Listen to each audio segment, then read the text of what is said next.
The Holy Gospel of our Lord Jesus Christ, according to Luke. Glory to you, Lord Christ. In those days Mary set out and went with haste to a town in the hill country of Judea, where she entered the house of Zechariah and greeted Elizabeth. When Elizabeth heard Mary's greeting, the child leaped in her womb. And Elizabeth said, "Blessed are you among women, and blessed is the child you will bear. Blessed is she who has believed that the Lord would fulfill his promises to her." And Mary said, "My soul proclaims the greatness of the Lord, and my spirit exalts in God my Savior, for he has looked with mercy on my lowliness, and my name will be forever exalted. For the mighty God has done great things for me, and his mercy will reach from age to age. And holy, holy, holy is his name. And holy, holy, holy is his name. He has mercy on every generation. He's revealed his power and his glory. He has cast down the mighty in their arrogance, and has lifted up the meek and the lowly. He has come to help his servant Israel. He remembered his promise to our fathers. And holy, holy, holy is his name. And holy, holy, holy is his name. And holy, holy, holy is his name. The Gospel of the Lord. Praise to you, Lord Christ. You may be seated.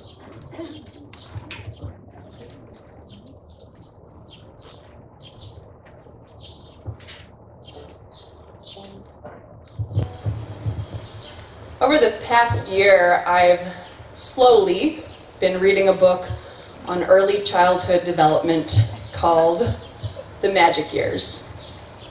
It's a classic that was written in the 1950s, but the insights of author Selma Freiberg remain profound. Helping the reader enter into the mind of the child, she explains things like how the toddler must say no on principle, or how something as simple as a diaper change can be seen as an intolerable restriction of freedom. It's true. A part of the book that especially struck me, though, was on the stage in human development when the hunger that was once focused solely on bodily needs evolves into an appetite for the world. She writes how around 9 to 18 months, the energy in a baby, once exclusively centered on meeting physical needs, is released to pursue goals outside of the body.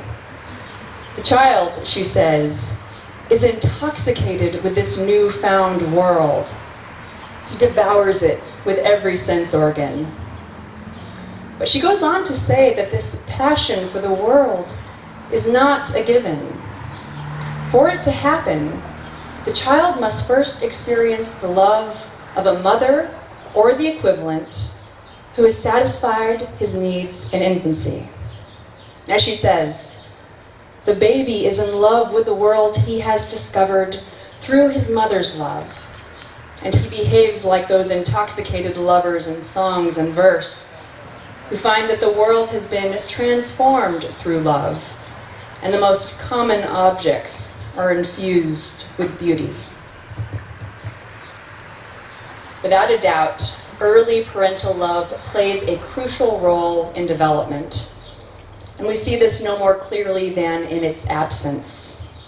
Freiberg describes how babies deprived of parental care, such as those raised in sterile institutions, have difficulty finding pleasure or excitement in discovery. They still achieve the same milestones. They learn to sit up, crawl, and walk at around the same time as other kids. But since humans have not given them pleasure, they risk not finding pleasure in the world around them. Many of them remain psychologically at the level of the infant. This leads Freiberg to conclude that the love of the world beyond the self is an achievement of the human family imparted through love. I take this time to highlight the importance of parental and maternal love and what it means for the developing child, because today we celebrate the feast of St. Mary the Virgin, Mother of Jesus. While this is a title that we are pretty used to by now, the fact that Jesus had a mom is a big thing. It raises questions about conception, the nature of Jesus' divine and/or human status, and why Jesus would have had an earthly mother in the first place. He could have emerged from the woods or the sky, but he came into this world like we all do, developed in the way we all do, and was subject to the same needs and desires that all humans have. The prevailing theological explanation for all this is that Jesus was fully God and fully human, which is also called the doctrine of hypostatic union. When I consider what it means that Jesus was fully human, I usually think of it in terms of how hard it must have been for him. Like how he had desires that we all have but didn't sin, or how he hungered and thirsted in the desert but refused to do the miraculous for himself. His works of power were always in the service of others. But today, in light of our celebration, I think of what Jesus' being fully human meant in terms of how much God was entrusting to Mary. Jesus' coming into the world was a matter of her willingness. His survival early on depended on Mary and Joseph meeting his needs. And going back to the conversation on early childhood development, Jesus also needed the nurturing that a mother or father provides in those formative months and years. If it's the love of a parent that makes possible the child's love for the world, just think of what Mary's love for Jesus was laying the groundwork for. Her love was a love that began for Jesus before he was even born. Love that probably got up at all hours of the night or chased after him when he started moving. Love that didn't ream him at the temple but pondered it all in her heart. Love that accepted him becoming who he was meant to be even when she had concerns. Love that followed him and his disciples, providing for them along the way. Love that watched as her son was tortured to death, powerless other than to let him know that she was there. And then, after his last departure from the earth, love that would pick up and carry on what he started. God knew Jesus needed a mom, someone who would stick by him while he stood up for us. And if what psychology tells us is true, and if in his full humanity, God subjected himself to the same conditions of what it means to be human, then Mary's love opened up the world for Jesus. This was a man known for his love, and it began with love from his mom. It actually makes me think of a line from a poem called Emmaus by Episcopal priest Spencer Reese. In it, the narrator is looking back on a deep, though complex friendship he had with his AA sponsor. As he tries to understand who this man was to him, by the end he finds resolution when of his friend he can articulate the following: "All I can say is, the more he loved me, the more I loved the world." Love is like that. The love we receive opens up the world for us, and the love we give opens up the world for others. And so it is with God's love. As Christians, it's God's love for us that opens up the world and gives us a love for it that is greater than what we can find in ourselves. When we become aware of it and receive it, that the God of the universe smiles upon us with the affection of a mother and stands by us with the kind of devotion we see from Mary, it changes how we see ourselves in the world we live in. And when we love others from this place, it then affects how they encounter the world. We need this love for the world right now. With so much turmoil and uncertainty in the air, and with the events that took place at the University of Virginia weighing heavy on our hearts, there are reasons to be sad, reasons to be afraid, reasons to be angry, and reasons to be discouraged.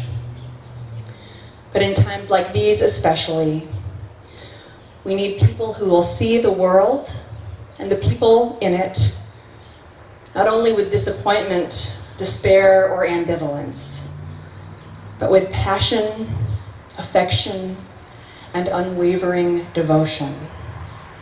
People who will see the greater significance of the love that they give, that has the power to transform and open up the world for others. And for us, loving in this way begins with receiving God's love. As we continue in our service, we can think about the ways that we showed love this last week and what it might have meant that we didn't realize at the time. We can also consider where there are opportunities in the week ahead for us to love in that world-opening way. And as we celebrate Mary and the power of her love for Jesus, we can think about the love God has for us and see ourselves as God's beloved child. Amen.